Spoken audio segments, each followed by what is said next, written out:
Hello friends, રજની હેરફૂડમાં તમારું સ્વાગત છે. આજે આપણે બનાવીશું શિયાળુ સ્પેશિયલ મેથી પાક.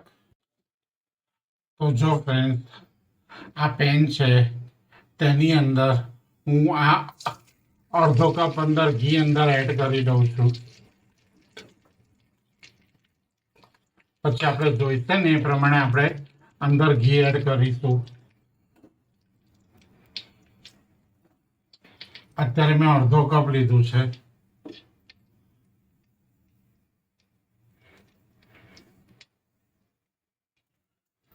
તો જો ફ્રેન્ડ્સ, આ આપણું ઘી ગરમ થઈ ગયું છે. હવે તેની અંદર આ 1 કપ ઘઉંનો લોટ છે, તે ઘઉંનો લોટ હું અંદર એડ કરી દઉં છું. ને આને ઘઉંના લોટને હું બરાબર શેકી લઉં ઘીમાં.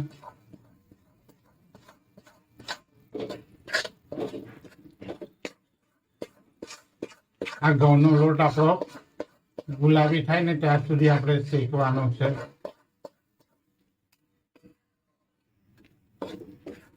તો જો ફ્રેન્ડ્સ, આ ઘઉંનો લોટ શેકાવા આવ્યો છે. આપણે એકદમ કલર ચેન્જ થાય ને ત્યાં લગીને આને શેકવાનો છે. હવે તેની અંદર હું આ સિંગોડાનો લોટ છે, તો સિંગોડાનો લોટ અડધો કપ છે, તે પણ હું અંદર એડ કરી દઈશ, એટલે પણ બરાબર શેકાઈ જાય ઘઉંના લોટની સાથે.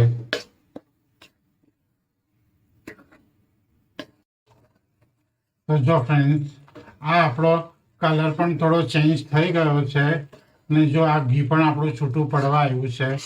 હવે તેની અંદર આ મેથી છે, અડધો કપ મેથીનો પાવડર જે કહે છે તે મેથીનો પાવડર હું અંદર એડ કરી દઉં છું ને આને પણ બરાબર મિક્સ કરી લઈશ.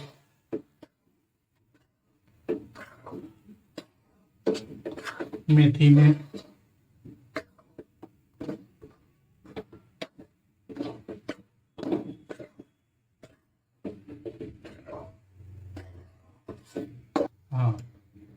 તો જો ફ્રેન્ડ, આ મેથી બરાબર મિક્સ થઈ ગઈ છે. હવે આપણે થોડું ઘી ઓછું લાગે છે તો હું અંદર થોડું બીજું ઘી અંદર એડ કરી દઈશ.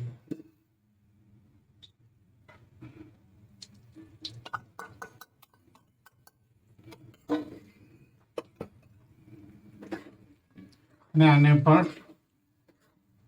બરાબર મિક્સ કરી દઈશ, એટલે મેથીનો લોટ પણ બરાબર શેકાઈ જાય.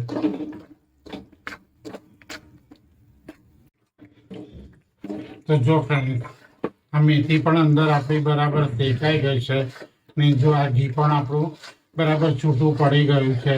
હવે તેની અંદર આ જે દળેલો ગુંદર છે તે દળેલો ગુંદર પણ હું અંદર એડ કરી દઉં છું ને આને બરાબર મિક્સ કરી લઈશ.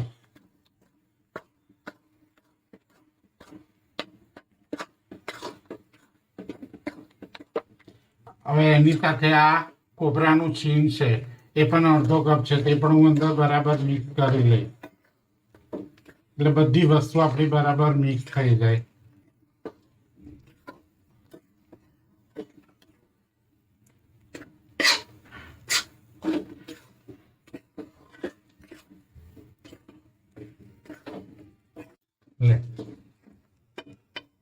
ચાલો, તો જો ફ્રેન્ડ, આ બધું બરાબર આપણું મિક્સ થઈ ગયું છે. હવે તેની અંદર આ 2 ચમચી હું સૂંઠ પાવડર અંદર એડ કરું છું અને 2 ચમચી ગંઠોડા પાવડર હું અંદર એડ કરું છું ને આને બરાબર મિક્સ કરી લઈશ.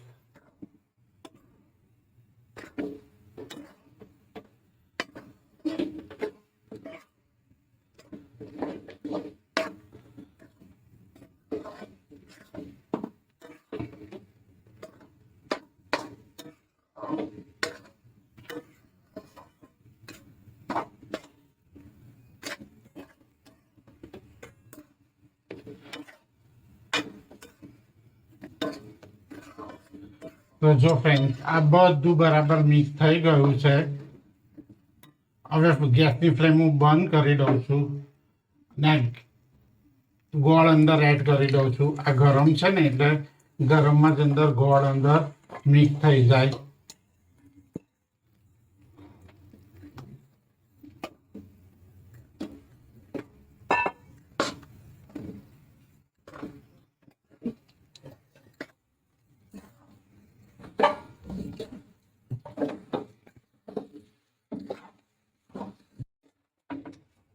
તો જો ફ્રેન્ડ આ આપણો મેથી પાક તૈયાર છે. જો બધું બરાબર ગોળ ગોળ બધું અંદર બરાબર મિક્સ થઈ ગયું છે.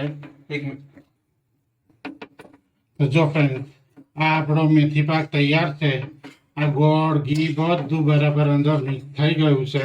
હવે આને હું છે ને ઘી વાળી ટ્રેમાં અંદર લઈ લઈશ.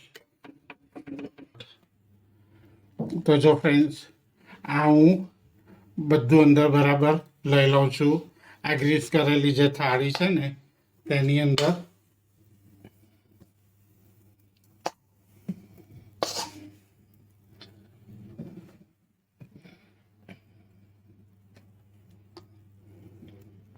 અને આને બરાબર હું પાથરી દઈશ.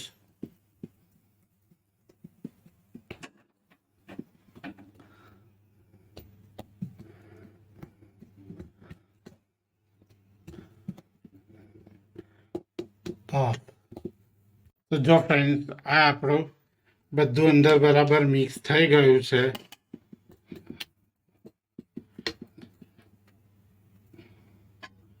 ને આ મગજતરીના બી છે. તો મગજતરીના બીથી આપણે મેથીને ગાર્નિશ કરીશું.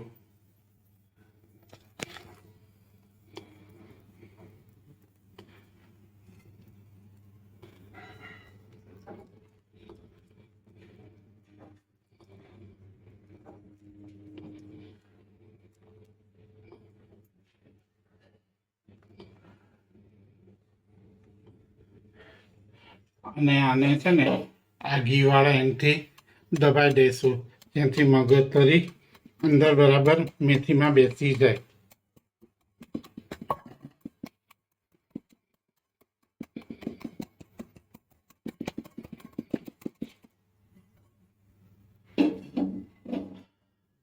ને તો જો ફ્રેન્ડ્સ આ મગજતરીના બીથી આપણે ગાર્નિશ કરી લીધું. હવે આપણે આના આવી રીતે પીસ પાડી દઈશું.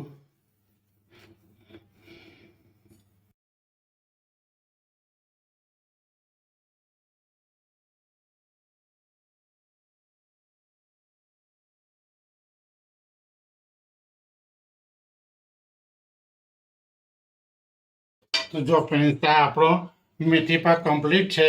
હવે આ મેથી પાકને આપણે 5 થી 6 કલાક માટે ઠારવા માટે મૂકી દઈશું. તો જો ફ્રેન્ડ્સ આ આપણો મેથી પાક બરાબર સેટ થઈ ગયો છે. હવે આ જે મેથી પાક છે ને તેને આપણે એક ડીશમાં લઈ લઈશું.